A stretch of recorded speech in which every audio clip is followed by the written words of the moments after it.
Yeah, I think that I agree with that, and I buy into the idea of paying things forward, and give and take doesn't always have to be to the same recipient, or exactly. You do a favour to the world, and the world will do you a favour in the future. Yeah, the world's done you a favour in the past, so you're doing a good turn for someone who you don't know. Hello, I'm Alan Hill. In this podcast series of the Nostalgic Vagabond, we're talking travel, all kinds of travel, with all kinds of interesting people from all around the world. In conversation, we'll share personal anecdotes, tales of adventure, and maybe misadventure too. Listen in for some unique cultural perspectives, tips from seasoned veterans, and an array of diverse experiences that have contributed to many life-changing journeys. Travel really is a privilege.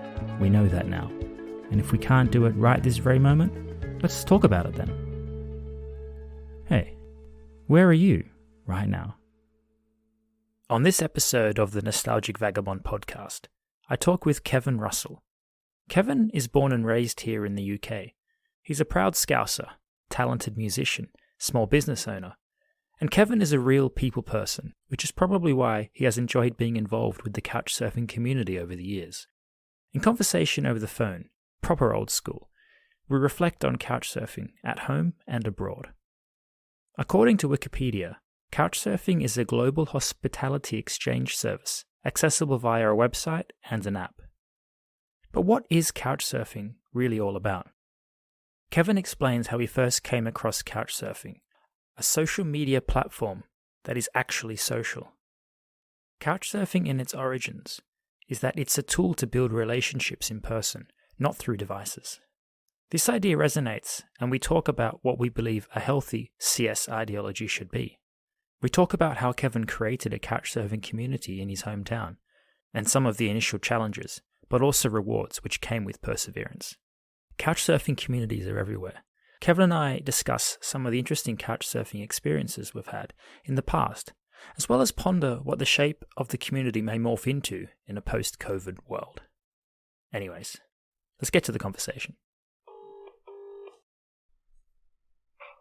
Hello. Kevin, how you doing? All right, mate. How are you? Yeah, pretty good. Kevin, mate, where are you right now? I'm in Liverpool, at home, in my bedroom, looking out at a nice sunny day. It's a rare thing, isn't it, these days? For me to be up during the sunlight hours, yeah. But also, I guess, having a dry, sunny day. But I guess what's quite normal these days is being at home in these COVID times. Oh, well, yeah, like everyone else, I've been at home most of the time over the last few months. Yeah. But I suppose I'm used to it because I've worked from home for years, so I'm used to being at home more than most people. So maybe it hasn't affected me as much as others. Yeah, so I suppose your adjustment was less drastic than some people. But yeah, I understand that because I often did a lot of work from home myself. So it wasn't so weird to be working on your computer or doing things at a home office. Almost like being a student again, I suppose, isn't it? Yeah, I guess so, yeah. It's similar experience. We're going to talk about Couchsurfing today. Yep. Couchsurfing. How would you briefly describe that, Kevin? I suppose it's like a club where anyone can join. It's an inclusive club where anyone can join, and there's usually no preconceptions when you meet someone for the first time, or if you meet online or whatever. Like an all-inclusive club, I guess. Yeah. Yeah, that's how I see it. Yeah, so I like the idea of that. There being no judgment before or even during having interactions with people from all over the world. And I guess usually when you have a club or a group of people, there's always something in common that glues them together. And I often think, if you could put one word to that, what would that be? And I don't know, like maybe you could say the word travel, I guess, but not everybody who, joins in the Couchsurfing community has even done that much traveling sometimes. They might be curious about traveling. And so... Yeah, I think it's more to do with having a curiosity about other people and other cultures. as well as traveling, but it's not essential, is it? You know. Yeah, I agree. When did you first hear about the idea of couchsurfing, and when did you first, make steps to get involved and create your online profile and join into the network? I can't remember exactly, but I read about it in a magazine, and I thought it sounded like a great idea. And I thought I want to use that at some point. So I soon after that, I moved to France. Mm-hmm. I didn't know anyone. Moved to Toulouse. I didn't know anyone other than I was living with a girlfriend. Okay. So sort of like new to the town, didn't know anyone. So I joined the site then and created a profile and went on one of the forums to see if I could meet people to play football initially. Oh, yeah. And I made some good friends for it. Yeah, so I suppose it is a good way of using an online platform to meet people if you're new in a new city and often in a different country where you don't know anyone. What year was this, Kevin? It would have been about 2008, something like that. Yeah. So obviously technology's changed a lot since then. And there's a lot more apps, let's call them, where you can use those to meet people when you're new to a place. But I suppose, in a way, Couchsurfing was kind of a pioneer in networking people or networking strangers together who have something in common. What do you reckon? Yeah, I always saw it as kind of, in terms of social networking, it was one of the few networks that I could find, if the only one, where the emphasis wasn't on building up a friendship online. It was more about meeting online, but then building up a friendship in person. Yeah. So it's for me, it stood apart from the rest of them. And maybe that's why I was drawn to it, because, I mean, I'm not a big fan of social media as it stands, and I'm not a big fan of interacting online and that sort of thing. And I prefer to meet people face to face. Yeah, you're the same as me, Kevin. I can easily work with the idea of making that initial connection over an app platform or over the internet, but I'd rather actually shake someone's hand, say hello, see someone's face, have a beer or whatever, and make eye contact, Yeah. Yeah, totally. And that's something that I think we might be moving away from these days, which to me is, I don't know, a bit scary maybe. Well, yeah, I mean, I suppose we kind of, things are going a bit towards that way before the pandemic, and obviously with the pandemic, it's more, friendships are more virtual than ever. Yeah. But yeah, I agree. Yeah, I'd much rather meet in person. I think as well, you sort of, you don't really know someone until you meet them in person. I think it's easy for some to get the wrong impression, or for someone to give the wrong impression, intentionally or not, with an online persona. Yeah, and when you just communicate with texts, a written form, I mean, that's often open to a lot more interpretation than when you can actually see someone's body language and feel their tone and their three-dimensional presence, isn't it? So I guess the communication is more understood when you're across the table from them. Yeah, of course. And, particularly with if you don't know someone very well, or if you've never met them, you've no idea like how they use language and if they're joking or not, or where they, where their points of reference are and that sort of thing. So I think speaking online is so much easier once you've got to know someone. Yeah. A little bit. Yeah, because I guess you can read their messages with the tone that you remember they used when you spoke to them the last time. So if they're a sarcastic person, for example, you might read what they've written in their tone, and that might be misunderstood if you didn't know that they were kind of a sarcastic joker kind of person. Yeah. Yeah, that's a good point, man. Yeah, I've been on the receiving end of that. Oh, brilliant. That being misunderstood many a time. So you were on Couchsurfing way back in 2008. I remember I joined in 2010, so, that's 10 years, 12 years ago. It's quite a long time for things to evolve. Can you articulate any particular evolutions in the Couchsurfing website / app that you like or that you don't like? I don't know what year it was, because like initially I used it just to meet people, and then eventually I moved back to Liverpool and started hosting.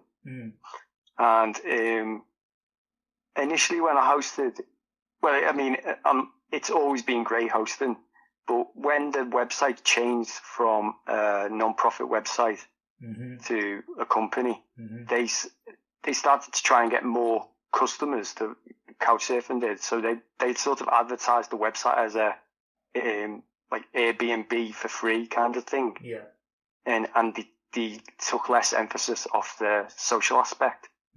And then like after that, there was a couple of people who were surfing with me who didn't really get into the ethos of the whole thing. Who sort of they did sort of just view it as somewhere free to stay, and like weren't really interested in getting to know me or like my recommendations or whatever.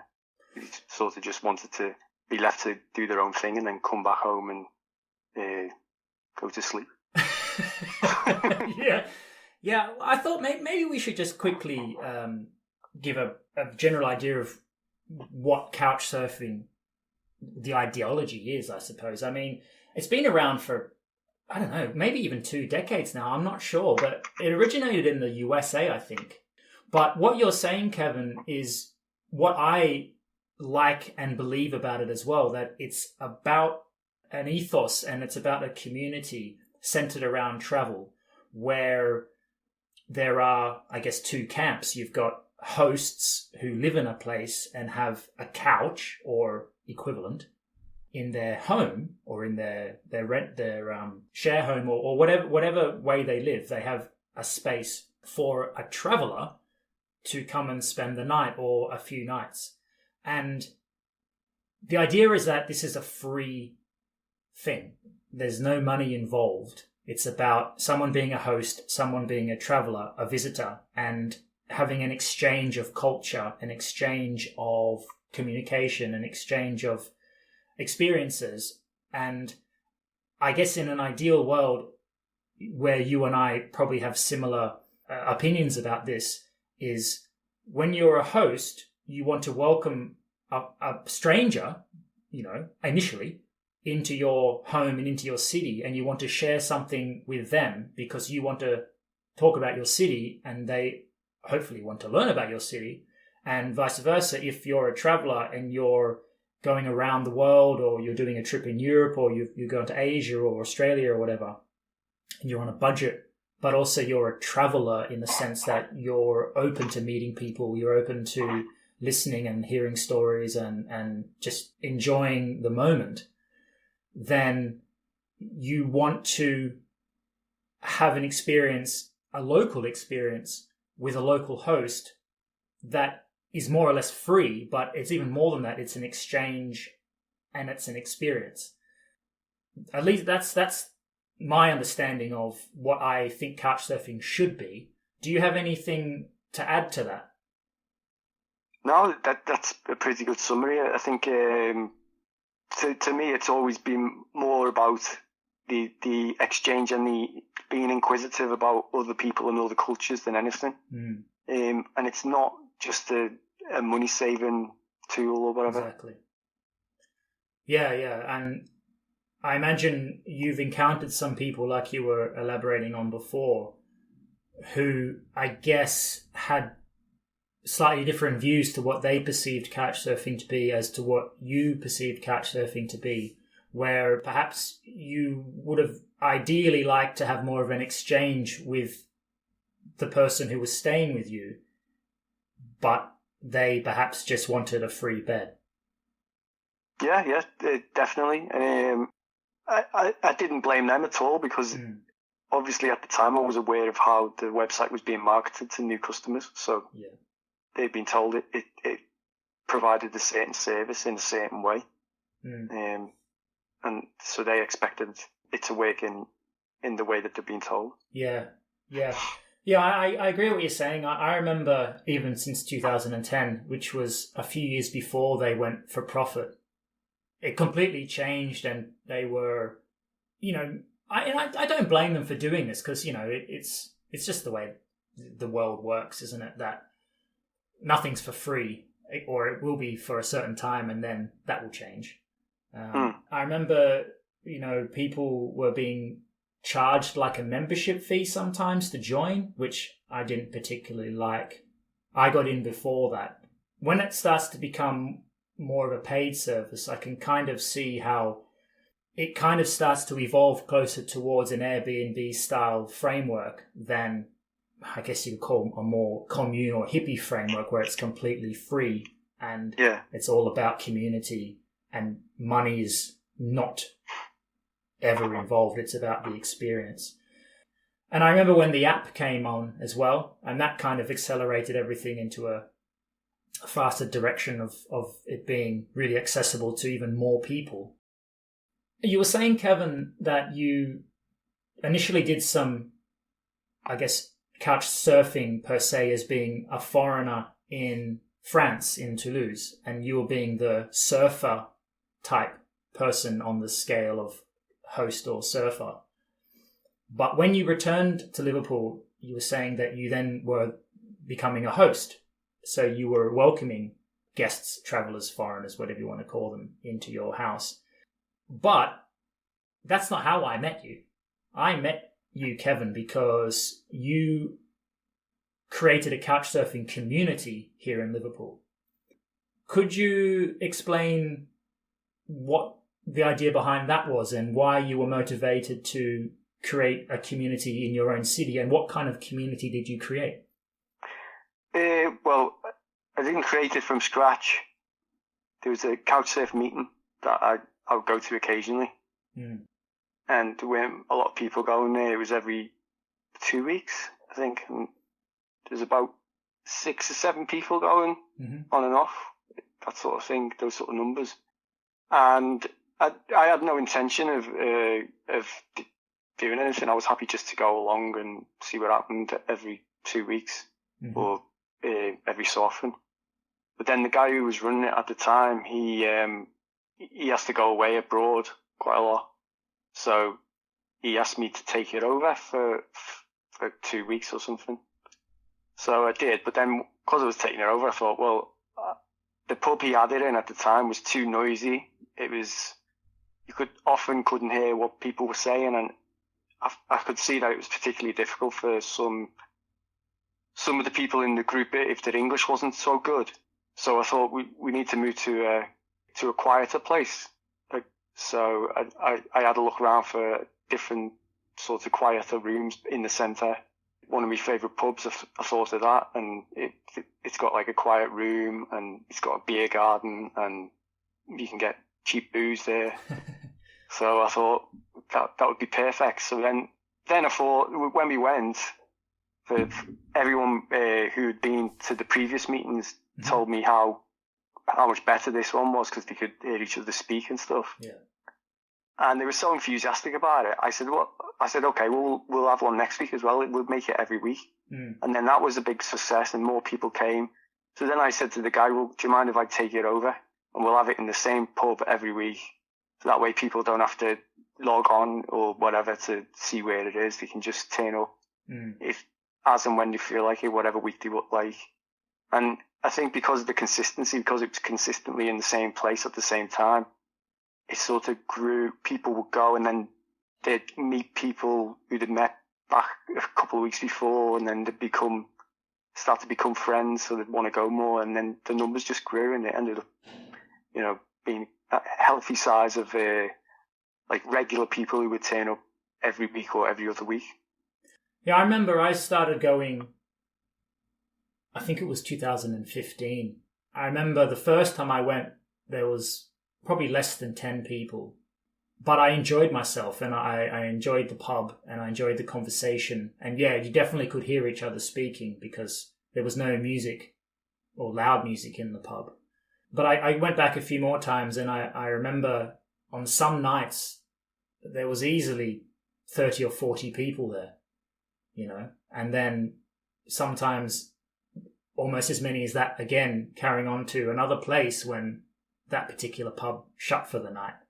Yeah. So, and that was often a regular thing, and you could always count on going in there and seeing somebody you'd met before if you had on occasion come a few times. But you're always going to meet new people as well. Yeah. Which is what I really, really enjoyed. But one thing I want to ask you, Kevin, is obviously, you can appreciate that these types of things take time and take effort, and they don't just grow overnight. They grow with time. What kind of challenges or difficulties did you have, perhaps with persevering in the early days, or making sure that the pub was always available? Can you recall any problems, challenges, or issues that you had in maintaining or growing the couchsurfing community on the Friday night meetups? Initially, when I asked and throughout the whole period that the meeting was there, the pub wouldn't let me book the room, which was a problem. So, and the room was tiny, by the way. So, as you know, like if you get 30, that was another problem. If you get too many people, then it sort of wasn't a meeting anymore, because they'd have to go into a different part of the pub. So it was sort of like two meetings in the same pub. Yeah, that's right. But yeah, so that was one problem. They wouldn't let me book the room. So we always kind of had this this game when I first arrived, because I'd often be I'd always be the first one there, but there might be one or two other people there as well. So the game was to try and sort of get the non-couch surfers to leave the room. So it's sort of like sit down, and then when they we wouldn't force them to leave, but sort of as people came in, we just fill the room gradually, and they'd sort of get the idea that something was happening, and they'd leave eventually. And they weren't asked to leave, and some people who were sat there would get involved, and they'd end up staying all night, which was quite fun. Yeah, I remember that sometimes. Yeah, because I never wanted to ask anyone to leave, because that's not what the whole thing was all about. As I said, it's supposed to be an inclusive thing. Exactly. So just because they didn't read about the meeting online didn't mean that they couldn't attend. It's just if they wanted their own private thing going on, the room was too small for them to do normal pub stuff in that little room when there's 30 other people there standing nose to nose. Yeah, and just like the other thing was to make sure that if someone came into the meeting and they were new, just to make sure that they were welcomed. Like sometimes, they'll arrive and people are in the middle of conversations and maybe there's nowhere for them to sit. So if someone turned up, I'd always go and shake their hand and make sure that they had a seat. I'd go and get a seat for them or whatever, and make sure that they sat down and introduced themselves, just to get the ball rolling, so to speak. Yeah, I do remember watching you kind of monitoring the situation and the environment and being on top of if somebody who'd only just arrived in Liverpool, let's say, and was curious about couchsurfing, but perhaps was a little bit shy, and, a group of 15 people is quite intimidating if you're a foreigner and you don't speak English well and you're on your own and, I don't understand this Liverpool accent, blah, blah, blah. It's not easy, but if somebody who takes responsibility and the initiative helps them fit in and make the connections, then it's always really appreciated. And I think you've probably fostered and encouraged on many occasions a relationship to be formed, not necessarily between you and the new person, but the new person and the group, or the new person and a regular attendee, for example. And now they've made a connection and they can move forward and settle into the city of Liverpool if they've moved in, or they can make a friend for the week if they're just travelling around the Northwest for a week, or they just have a good night out because they're only there for one night, but they met people, they had a funny time, funny stories, drank some beers, and it was a good shout. Yeah. Well, that's it was always my goal to, once I took it over, to make sure, obviously with being from Liverpool, I'm proud of where I'm from, and want people to come when they come to the city to be welcomed and to enjoy themselves. So that was the main goal, to try and give them a leg up, so to speak. Mm. Yeah, on the nights where everything just sort of flows, you know, the beers are flowing, the wines are flowing, the cider's flowing, there's a good group of people, they're having fun, making new connections. If you just stood off in the corner, Kevin, and watched all these strangers not become strangers anymore, but start to build friendships, how did that make you feel, knowing that you were kind of responsible for allowing this to happen? Well, I couldn't take full responsibility, but but yeah, I did have a sense of achievement, I suppose, or that I've helped something to happen that might not have happened ordinarily. Mm. Yeah, so it all went towards the goal of trying to make people feel welcome in Liverpool, because I know myself as a traveller, often you go somewhere, if you're alone or you don't know many people, you don't know where the good places are, you don't feel as welcome as you should be, and sometimes, or that sort of thing. So yeah, it was a good feeling to especially when it was really busy, and you could see everyone having a good time. Yeah, for sure. Yes, there's been many a good night where I can recall, even after having quite a few beers, I can recall that the time was fun.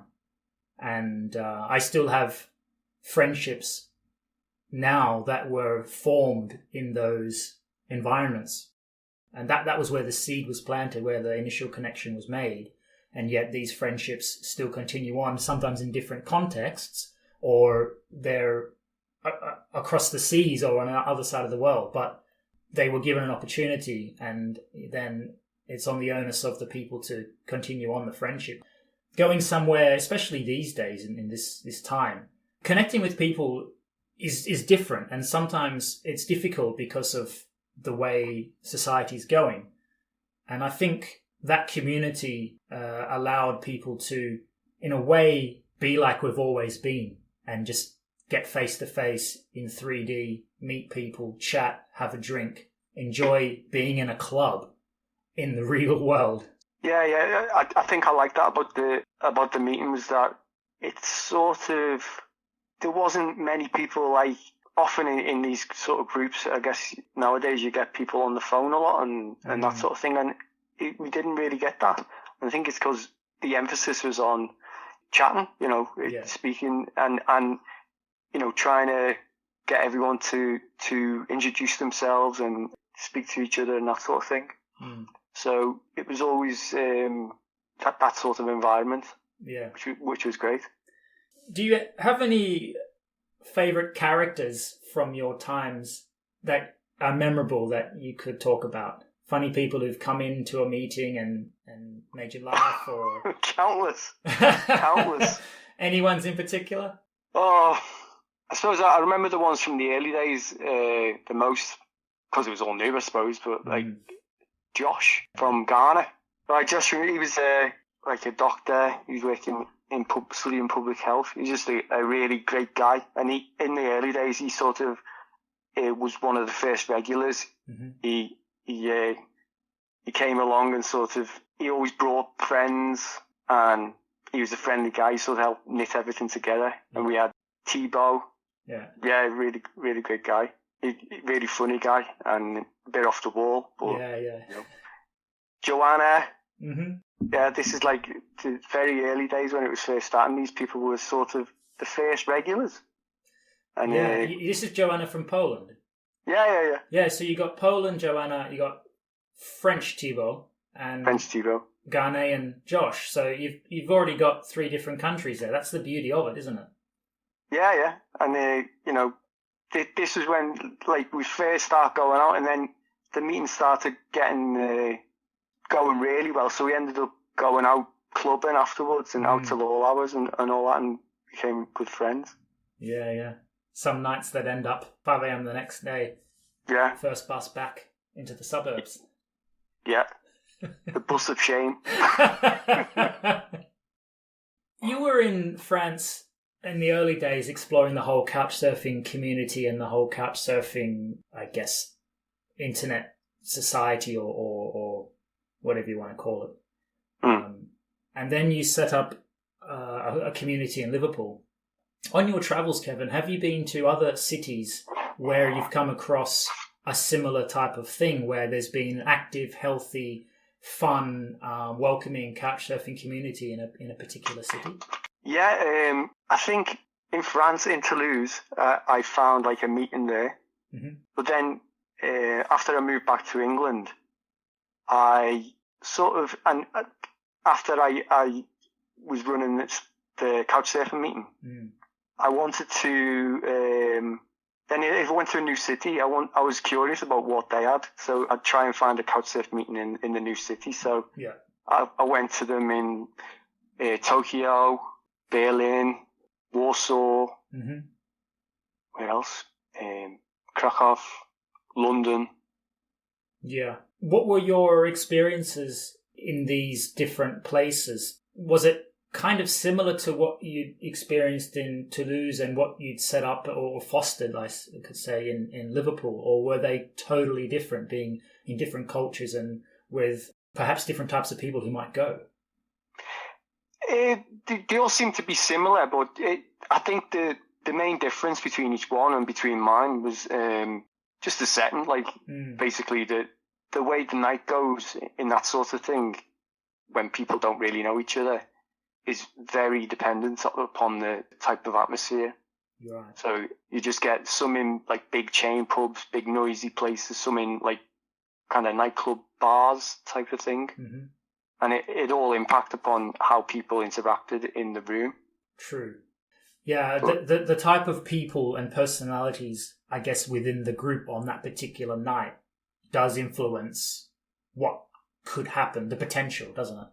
Yeah. I mean, like, so if you go to a noisy pub, then the people who are a bit shy or whatever aren't going to thrive in that sort of environment. But the people who are used to that sort of thing and used to shouting into other people's ears would. For me, I remember I had some really good couchsurf community type experiences in Prague and Riga, and actually in Manchester as well. I remember the first time I was in Prague, I was there for about a week actually in 2011, I think. Pretty much every single day there was a couchsurfing event on of some description. Wow. So I initially met a particular person through I think it was still the website at that point before the app came out. Actually, I didn't even have a smartphone then, so it was definitely the website. I went out to like this open air cinema night on the first night, met this person, and then the deal was the next day there was something else on. I think there was like a coffee and concert in an old bookstore or something in I think P2 in Prague 2. So I went to that, and then I met 10 more people who were all involved in the Prague couchsurfing community. And then on the next night and the next night, there was something on. I think there was a Vietnamese dinner night or something on. And then on the weekend, there was a festival. So 20 more people were there. It was just, I mean, my whole time I was there, I basically was hanging out with couchsurfers.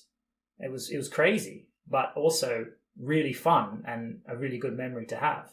In Manchester, for example, I was couchsurfing there years ago. This bloke, you might have heard of him. His name's Tom Moon. I haven't heard of him. He's kind of, in a way, the Kev of Manchester. He's very involved in the couchsurfing community in Manchester. But when I was there, it was apparently his birthday. And so he had this massive party. I think there was over 100 people in this big student flat. And I went to his party, but I'd never met the guy before. I was talking to some of his mates, and it turned out that I'd never met Tom Moon, but I was at his party, so they had to go and find him so I could actually introduce myself. But I remember a friend of mine from Canada who lives in Manchester now too was curious, and he went looking at the couchsurfing community in Manchester, and I said, have you heard of Tom Moon? And he's like, oh yeah, I've heard of Tom Moon. Wow. But at the same time, I guess I've been to some cities where the couchsurfing community didn't really even exist, or was a bit of a letdown. But definitely, yeah, I think the size of the community as well often depends upon the size of the city. Yeah. And the type of city it is, I guess. People used to say to me that they didn't think the couchsurfing community in Liverpool was very active, because if they looked at the website, there weren't a lot of things going on the website, but it seemed that the couchsurf meeting was the gateway into the community, and often once you got in there, anything going on wasn't an official Couchsurfing thing, but it was people who met through the site or through the meeting. So then there was lots going on. It was just, not officially Couchsurfing. Yeah, you got a point there. I remember a lot of people come to Liverpool to study because, there's a few universities here. A lot of people come to work at the universities as well if they're academics or they're doing PhDs and things. But people, from the European Union come to Liverpool because it's an ace city. It's a cool place to be, place to find work and have a decent lifestyle. I think for a lot of people who, let's say, decide they want to live in Liverpool, if they were to come to the Couchsurfing meetings on a Friday for a few weeks, they could meet so many different people. What often would happen is there would be satellite groups that would branch out of that, where perhaps people who had similar interests in exercise or similar interests in movies or similar interests in who knows what, they would then do things on their own, but they'd all met through Couchsurfing. Yeah. That's exactly what I was saying. Sort of, it happened quite a lot. I guess for those students or whatever, it would be a good route for them to meet other people, or other people who aren't students, I guess. With your Couchsurfing community events, you mostly did pub nights, right? On a Friday, which sometimes led to pub/club nights, which is awesome. What other types of events have you come across on your Couchsurfing experiences, whether that be in the UK or elsewhere? Well, I organised a few other events in Liverpool, just like if there was a festival or whatever, to try and get everyone to go to. Like, often we've got free festivals in Liverpool on like a big park in the summer. Yeah. So to go to that together, and like I play music, so sometimes I'd organise an event for one of my gigs to get Couchsurfing people to go along. But in other cities, I went to Couchsurfing meetings. I can't think I went to a particular event, to be honest. Yeah. In another city.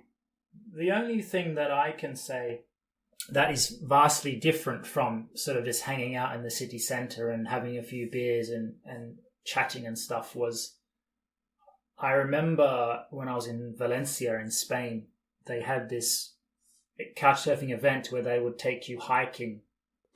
It was quite a drive actually out of the city centre into, I think we were heading down toward Alicante. So sort of on a, not a mountain, but quite a hilly terrain with a nice lookout over the Mediterranean. To be honest, it requires so much more organisation because you need X number of cars, X number of drivers. It's quite a logistical thing.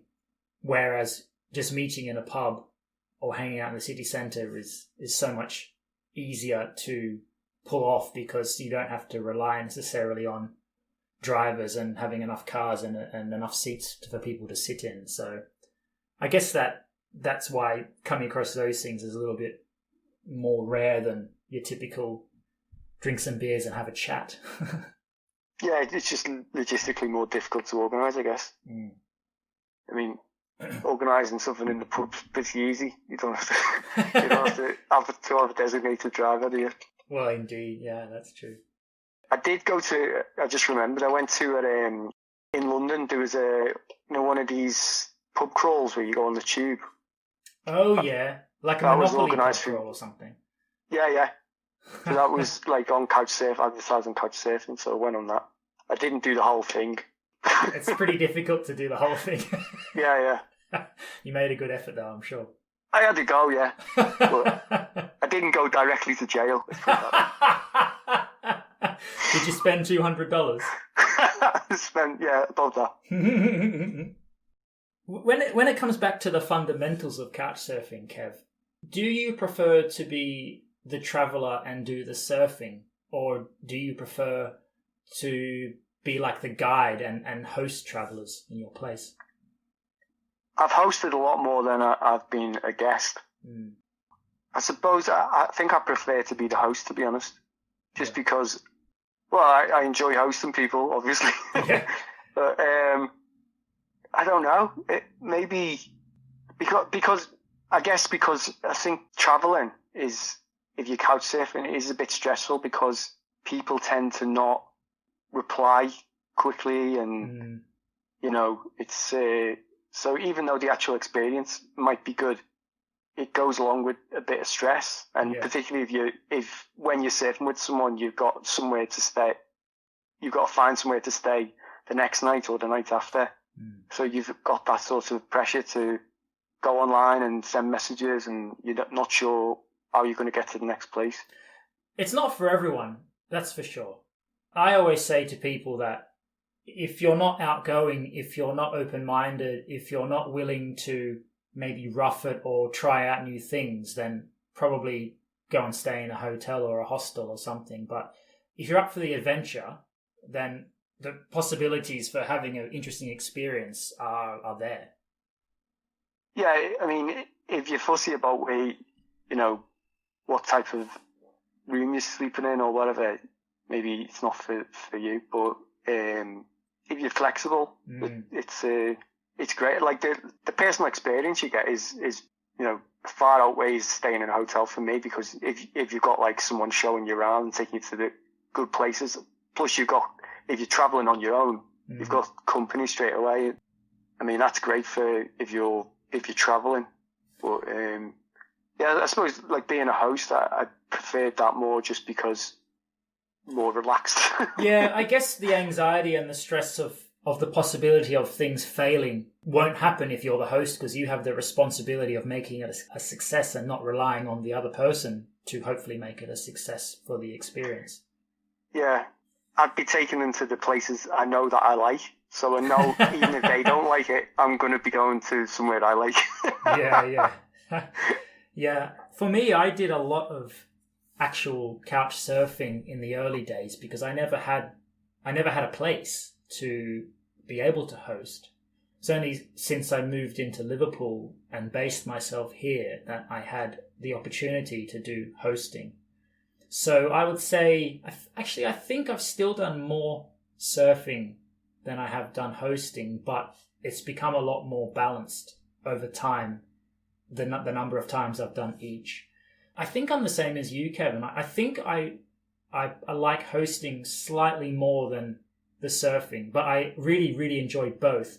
I think for me, it's in a way being able to pay the favor forward, because I've had so many nice times and crazy adventures and interesting experiences being a couch surfer that I want to host somebody and hopefully give them an experience that is meaningful to them. And maybe when they are able to have the opportunity to host, they can then do the same thing to somebody else, and you sort of just pay the favor forward. That's what I get a kick out of as well. And, getting nice comments and nice feedback and people appreciating your hospitality is always nice as well. Yeah, I think that I agree with that, and I buy into the idea of paying things forward, and give and take doesn't always have to be to the same recipient, or exactly. You do a favor to the world, and the world will do you a favor in the future. Yeah. The world's done you a favour in the past, so you're doing a good turn for someone who you don't know. Yeah. Do you have any favourite couch surfing memories, Kev? Whether that be couch surfing or hosting or something that's happened on a community night out? Well, I think overall, collectively, I've just met some really great people. I can't think of anything particular. What about any horrendous experiences? Yeah.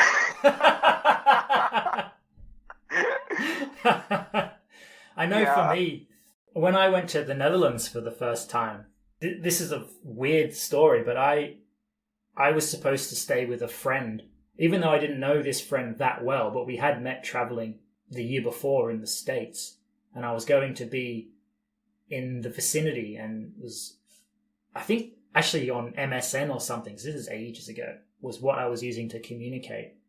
And I arrived in the city, and then my host just totally went off the radar. No response, and I still haven't heard from them to this day. So I don't know I don't know what the hell happened, but it was really weird, and I think when something that happens like that, it's not a great feeling, but at the same time, when you can't do anything about it, you sort of just have to get on with it. And as much as you feel isolated or strange or lost in a foreign city, I just was like, oh, okay, right, I'm in Utrecht, which is a cool city in the Netherlands, if anyone's not been. How about I go on Couchsurfing and see what I can do? So I went on the platform and ended up finding 3 different hosts in 2 different cities, and they were some of the most wonderful people I've ever met. They took me in very short notice, as you can appreciate. I met a guy who took me out cycling at 3 a.m. around the canals in the rain in Utrecht, which is a cool memory that I have, and not many people probably would ever do that. I remember couchsurfing with this girl in Utrecht who lived in this tiny little attic room, and we went and bought beers and pickled herring, which I'd never had before. And I remember just eating whole pickled herring like a cat does in the cartoons on the floor in her room, like cross-legged, just eating, like you imagine Felix the cat just necking a fish and then pulling the skeleton off. Yeah. And drinking some Belgian beers and Dutch beers and just having just a chilled out, relaxed time. And then staying with this couple in a very historical World War II town called Arnhem, who just moved into a brand new place, and I was their first couch surfer in their brand new place, and I actually got a double bed to myself in my own room. I was like, this is the best. Whoa. You know, I was like, no floor, no couch, no sleeping bag on some pillows under the stairs like Harry Potter. It was a proper bed, and I was like, yes, I've hit the jackpot this time. And, you know, if I hadn't have been put in that situation, then this possibility would never have occurred. So I guess it is what you make of it, in a way. Yeah, I think sometimes it might be easier to find a host at the last minute than to try and plan, because people in general don't plan that far ahead. I think that's why there is that stress when you're traveling, because people don't know what they're doing until a week or so before, so they don't want to accept a couch surfer. Yeah. Most people anyway. Yeah. They don't want to accept a request too far in advance. So maybe if you are sort of stuck, then if you're in the right city, you could meet someone who'll just host you, and that'll be cool. Yeah. I've often done that myself, to be honest, like just sort of decided on the day that I'm going to host someone that evening and, you know, help someone out who'd been let down by someone else or whatever. Yeah. Yeah, and there's a few hosts in Liverpool that I like that. I mean, some of them I know. I remember I was actually hosting somebody from Germany. This is the days of the app. So when you're traveling in a new city, couch surfers can network, kind of like a Tinder, I suppose, with a beacon where they can see other couch surfers who are in the same city, and they can actually hang out for the day, even if they've got their own hostels arranged, or, you know, they're just there literally for a day and they're taking a train that night somewhere else. They can meet somebody and hang out for the day with this app. I think it's called Hangout. So I was being a host and showing this particular surfer the Albert Docks, and this bloke, he came in, and so now there was 3 of us, and we were walking around, and the guy was stuck for a place, and he said, can I stay with you? And I said, look, I don't really have the space, and I don't want to put out my surfer who came under the pretenses that this was the arrangement, and to chuck another person, you know, basically on the same mattress on the floor, you know, that's a bit, I mean, in my book, that's not how you play. But I went and contacted some fellow hosts in Liverpool, and he was able to be sorted out. You know, some of the last minute hosts you included, Kevin, in that list. You can help out people, you know. Didn't you host someone who I couldn't host once, or vice versa? Yeah. That's happened before. Yeah, Polish lass. Yeah, I remember that a few years back. Yeah. I remember that. But that's the way it goes, you know. So. Yeah. I think. I've often been in that situation where I'm already hosting someone, and someone will ask, maybe at the meeting, someone will ask me, you know, face to face if I can host them. But, you know, I'm already hosting someone, and like you said, I wouldn't want to host too many people anyway. But also, the person who you've sort of entered an agreement into with. They expect the situation to be a certain thing as it says on your own profile. So yeah, it'd be dishonouring if you were to change that, I think. Yeah, and whether it makes somebody uncomfortable or not, the point is it may do, and you don't want to be doing that because as a host, that's a failure. If your guest is uncomfortable, you've failed as a host. So, yeah, and even asking them might put them in an awkward situation where they feel uncomfortable. Yeah, exactly. So, but at the end of the day, on that particular occasion, a guy we know, Clay came through, and he had space, and he hosted this guy, and all was well. So, you know, Clay saves the day. Clay saves the day again. Yeah.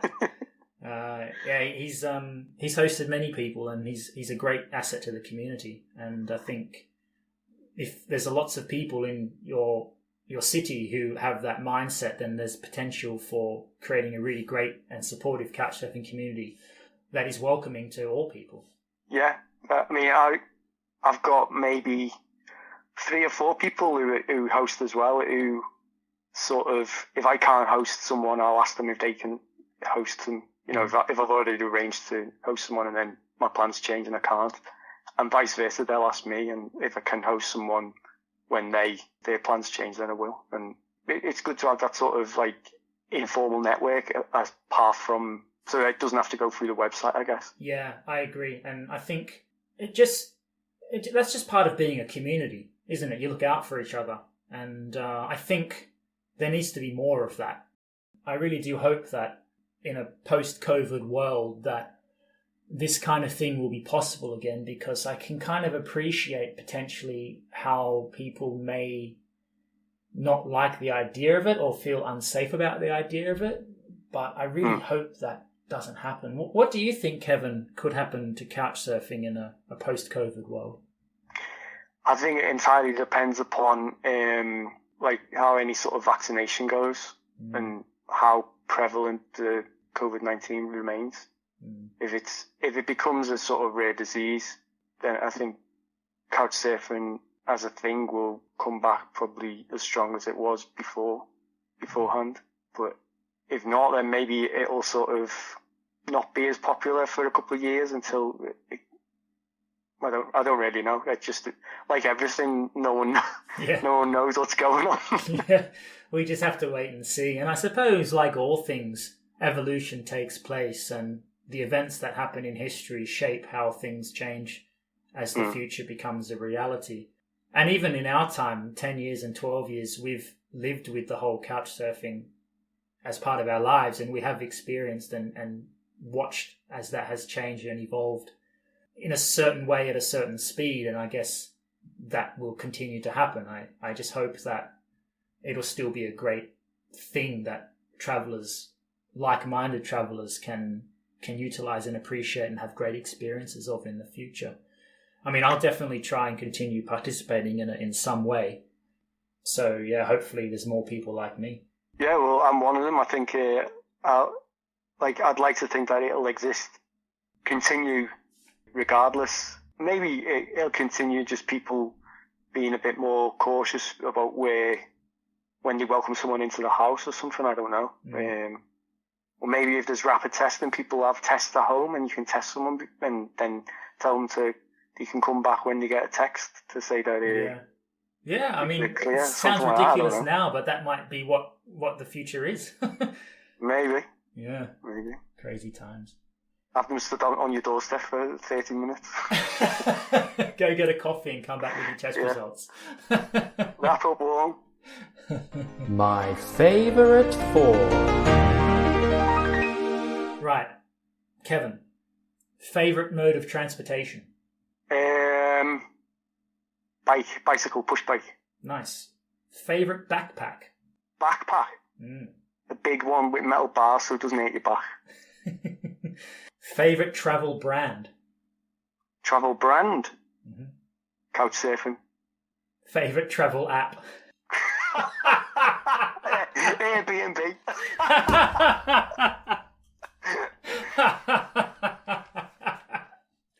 I messed up the last one, didn't I? My previous answer. I was trying to be smart. Balls. We'll have to cut that out, but no, he won't because that's too much work. Oh, mate. My favourite 4.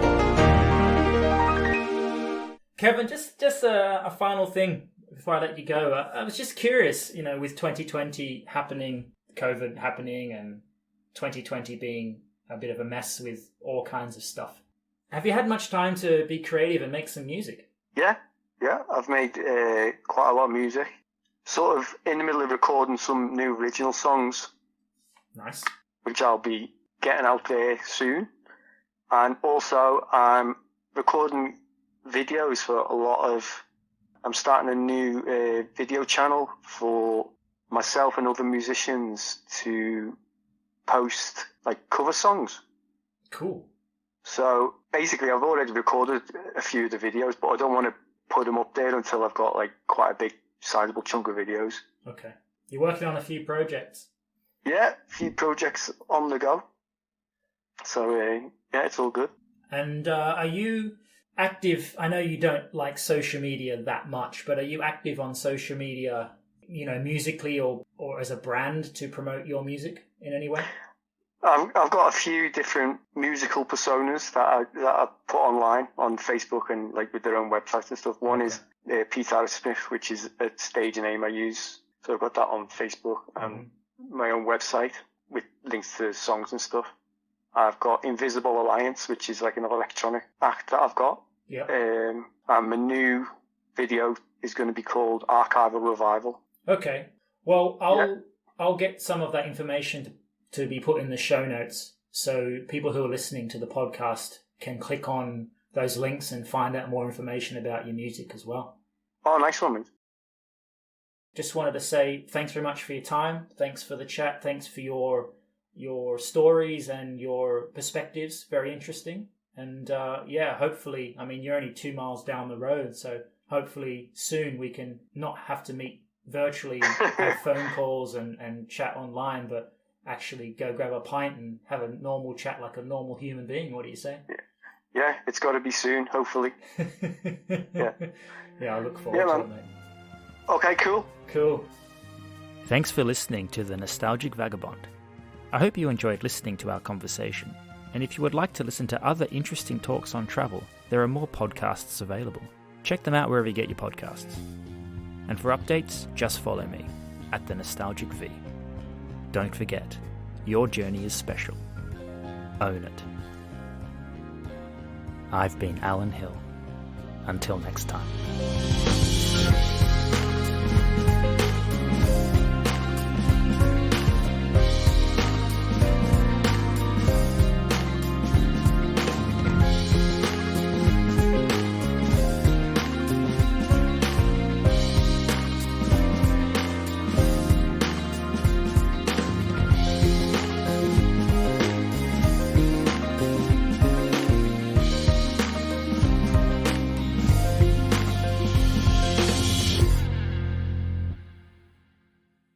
Hey guys, if you enjoy listening to The Nostalgic Vagabond, why not support the podcast?